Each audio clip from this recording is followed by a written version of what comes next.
Hi everyone, my name's Simon and welcome to another episode of the Maserati Guy.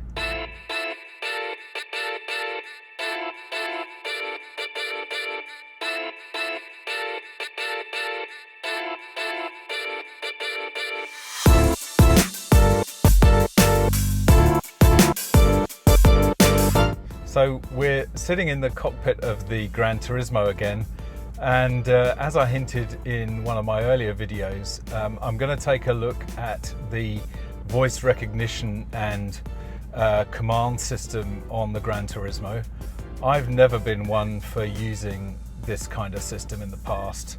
I find them a bit clunky, but I thought it might be useful to kind of go through the commands that we can give it and see if it actually works. I'm a bit skeptical. But I thought it'd be a bit of fun to see if we can actually get this thing to work and see how effective it is. So in order to prime the system to receive commands, we have to press this button like so, and then it will make a noise. It'll give you a few seconds to work out what it is. Okay, so the first thing we're going to try is changing the display on here. So we'll say display audio, then it changes to the audio display. I don't know if you can see that, showing the radio now. Display navigator, puts the map up. Display trip computer. So those simple commands will allow you to change the display. In the radio settings, it's not quite so useful because you need to store channels before it'll work. So here we've got the option to store memory 1 to 6, and then we can recall that by saying radio memory and then the number. So I'll store some stations and see what happens. So let's try this. Okay, radio memory 4, and there we go. It does work. It's pretty cool. Let's try another one. Radio memory 3. Yep, and it changed to station number 3.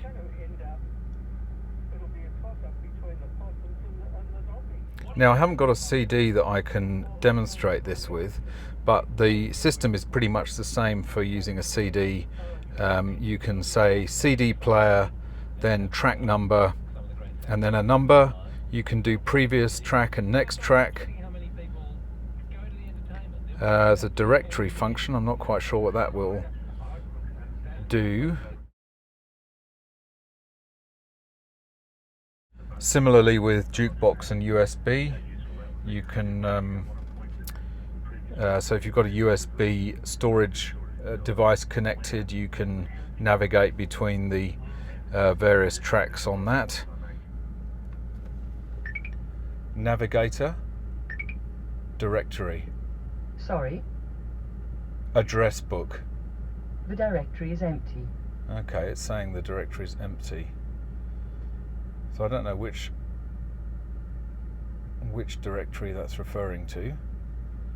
It's kind of a bit weird. So if I go into manually,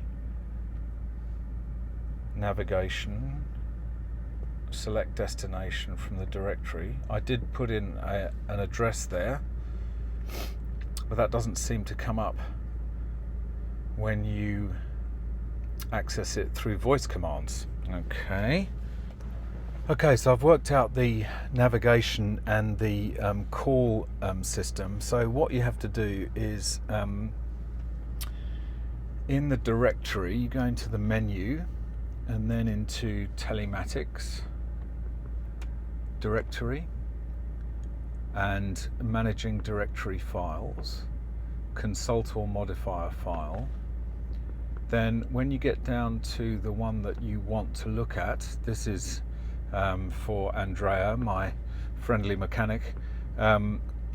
You have to add a voice tag to it. So recording here allows you to record a voice tag, and that will then allow you to call up that particular entry in the directory using the voice activation. So I've put the address in and the phone number. So now if we go back and say call Andrea, Call to Andrea in progress. and then it will call Andrea. I better stop it because, oh, there we go. So that worked. And then if we go navigator, address book, Andrea. Guidance to Andrea in progress. Yep, get rid of that to say okay. And then it's calculating my route to Andrea's workshop in Artarmon. So it looks like it does take a little bit of planning to get this to work. You have to tag the entries that you're going to use regularly with a voice tag, and then you can call them up using the voice recognition system. Look, if you use like half a dozen entries quite regularly, you're constantly phoning them, maybe navigating to those particular locations, yeah, it might be quite useful. I'm not sure it's something that I would use regularly. I think it's a bit clunky really. I tend to use my phone for navigation. I tend to use Spotify, going through Bluetooth, or some kind of internet radio app to listen to the radio. But look, if you have CDs that you want to play, or you're using a USB device which has MP3 files on it, then this would be a way of navigating through those files without having to fiddle with the controls and distract yourself while you're driving. I will put a link to a PDF file in the description which has all the voice commands listed. So if you're interested in trying to experiment with the voice recognition system, then that will give you a simple guide as to what to do. So thanks for watching. I hope you enjoyed this little delve into the voice recognition system of the Maserati GranTurismo. I'm going to be looking at the similar system, Linguatronic it's called.